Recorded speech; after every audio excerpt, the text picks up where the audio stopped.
I'm here to talk about this painting, The Death of Man. Quite a disturbing and strange painting.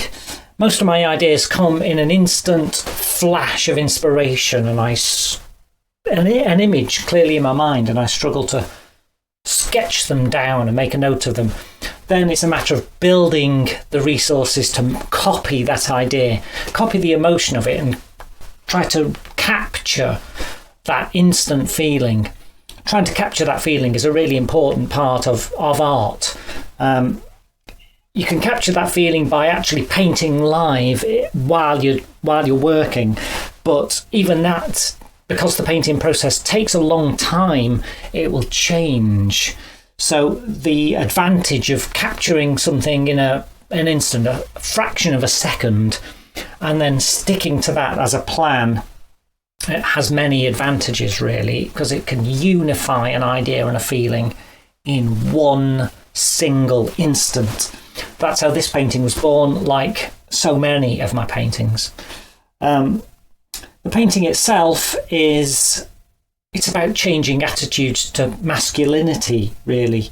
I suppose attitudes to gender and masculinity and femininity. These things have changed really massively in the last decade or so. Perhaps this painting even presaged that revolution in gender identities. There are lots of symbols to gender here. I mean, we've got the horn, we have the moon, a symbol of femininity, we have the V shape, also a symbol of femininity. A V shape with a spike on top is the symbol of masculinity. We have a discarded rose.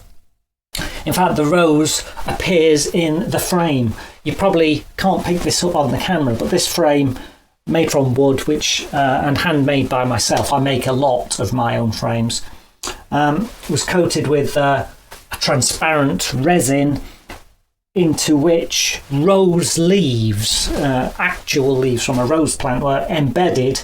And then when the resin was set, the rose leaves were peeled off. So all around the edge, from a distance, it looks almost like something Spanish or medieval or ancient somehow.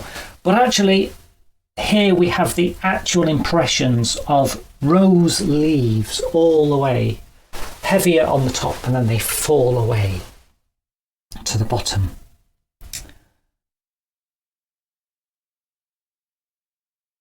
The painting itself, once I had that initial idea, I had the task of making this painting. It's not a self-portrait. I even had hair back then. It is actually a computer model.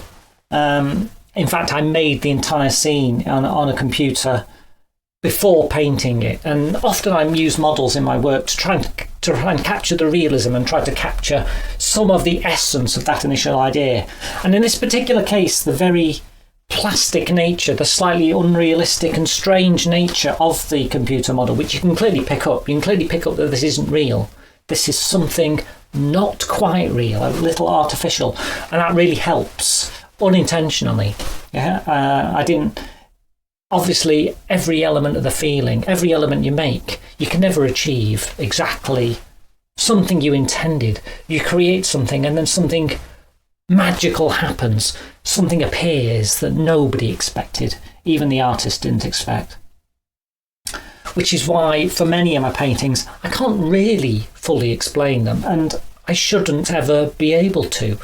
There's always things in them that I can't explain, that nobody can explain. Perhaps you can explain.